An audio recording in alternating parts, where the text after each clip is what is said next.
So I'm going to put together just a couple of exercises for you for stretching your ankle. So I sent you a short video before, not really, saying that Facebook would only let me do 20 seconds. So here's the longer, the extended remix if you like. So block, quite handy. Also, if you've got a bolster, or you can even just steal a cushion off your couch, whatever's available to you.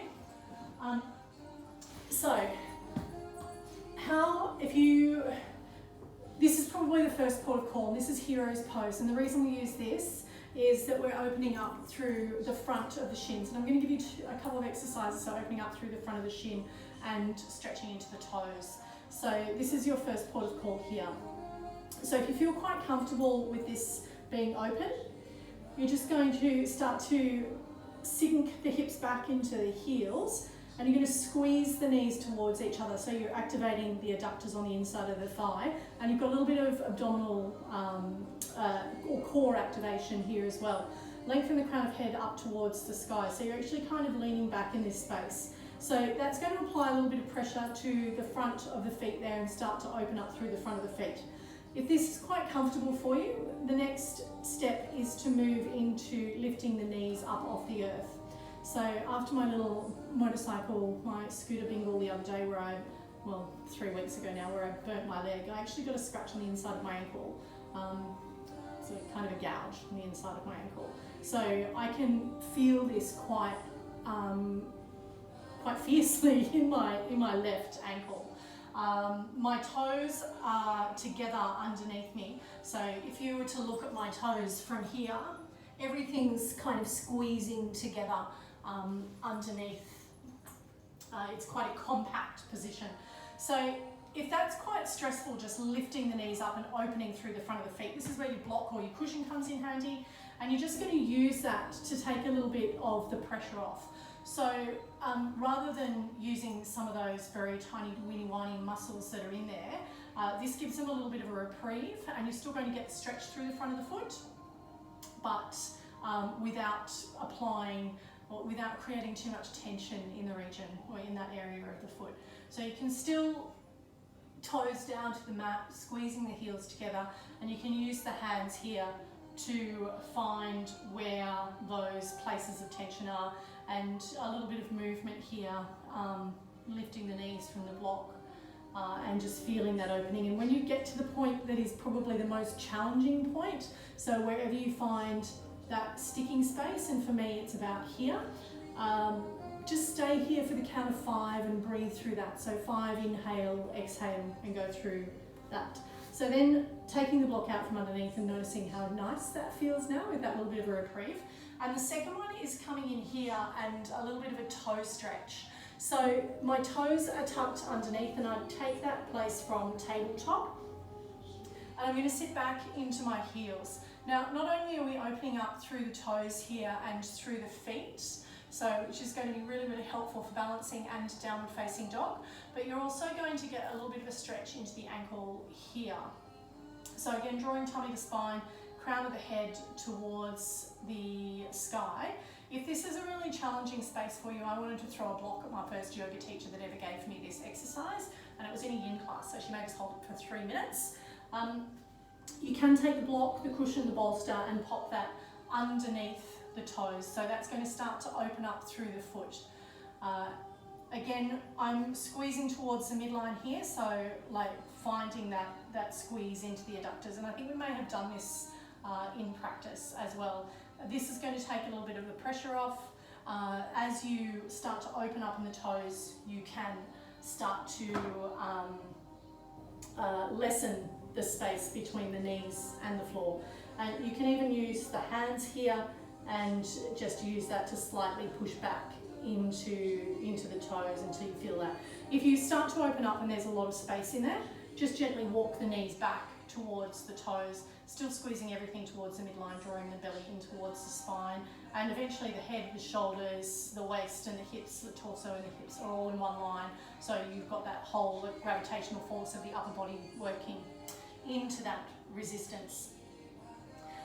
So some of the other stretches I quite like, because you want to kind of open up into the ankle as well. So I kind of use something like this where I've got a bit of pressure applied to that back foot, but my hands palms are pressed into the earth, and then I can kind of move in that space and open up through the side of the foot and just find some of that stretching into the ankle there. So it's quite gentle, it's not like a big pressure point there, but it's nice because it does create a little bit of movement in that space. And then coming back, like a really simple one is just your ankle circles. So going in one direction and then moving back in the other. When you just keep working in this space, what you're doing is work on functional mobility. So that should be quite helpful there, and then you would do that on the other side. So this left foot is where I have that gouge, and I can really feel that into my ankle space. So I'm going to keep working this for me into that functional mobility. And of course, being the position that you want to work into, which is downward facing dog, just consistently coming back here. So some of these movements where you're actually just gently pulling the heel towards the earth and you're doing one at a time is going to be really, really helpful here. So just slow this movement right down and notice where the pain points are. So you should be able to get one heel down and then the other. So that's where this stretch comes in. So from here, like some of the standard stretches that you do for calf muscle. So this is really pulling down. I've got my left heel lifted and I'm stretching into that back. I'm taking the weight onto my knee here, but I'm pressing my heel towards the earth. So I'm feeling that stretch into the calf and definitely into the Achilles in this particular stretch. Another one is to come back in this direction, and this I'm feeling in my hamstring here. And if I want to feel it a little bit more into my calf, I just take a stretch at a wall, toes up, and then I press my body in towards the wall. So I'm hoping that you can kind of see that. My heel's on the floor and my toes are into the wall, and then I'm actually leaning my body in. And I want to tuck my pelvis, I don't even like that expression, but shorten the distance between the ribs and the hips, and then press the body towards the wall so that you can feel that as well. So that movement in downward facing dog is super important. You can also take that space in forward fold. So this movement here, and if you're not reaching the floor in this space, just use a block and use this movement here so that you're gently starting to move the heels and move and work through the feet. And then you can use the balance here, and you can use some of the functional mobility and feel maybe a little bit of a deeper stretch in wherever those sticking points are in the ankle and in the foot, and back the other way. So these should feel quite good. It shouldn't feel painful. Things that are always going to help your downward facing dog is Paschimottanasana. So all of the back of the leg is connected here. And a really good way to feel the change, I guess, into the back of the leg, the calf, the ankles and the Achilles.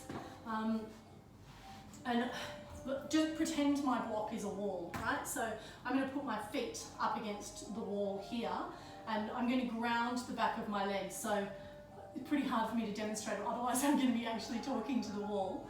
But my feet are pressed up against the wall, so imagine my feet pressed up here. And I'm lengthening through my spine. I'm actually pressing the back of my calves and my hamstrings in there and pulling the toes back towards the face. So this is always going to be a helpful stretch.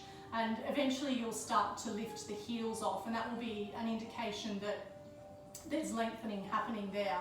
And then you can just walk the body forward.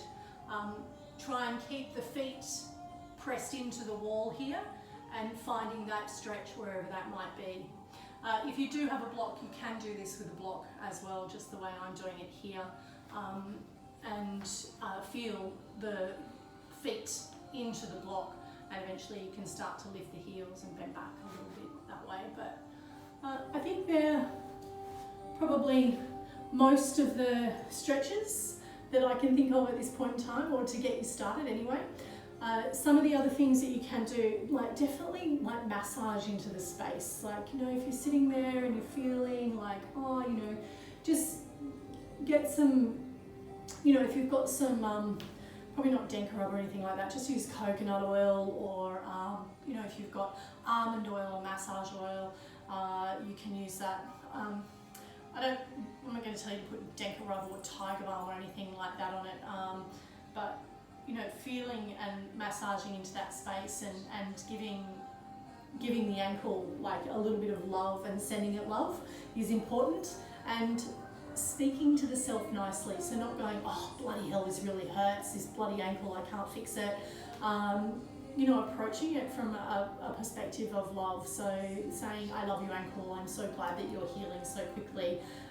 Positive words and affirmations around that space. I know it sounds a little bit woo, but it actually does work. And also makes you feel a sense of joy inside. So instead of going, oh, this ankle is really restricting me, just say, this is the work that I need to do, it's slowed me down, and now I'm going to rebuild my strength, because everything's sent to us for a reason. We just don't know always what those reasons are. Anyway, Om Shanti, Shanti, Shanti, peace in the heart, peace in the head, peace in the home, peace in the universe, and peace to all of those who inhabit it. Namaste.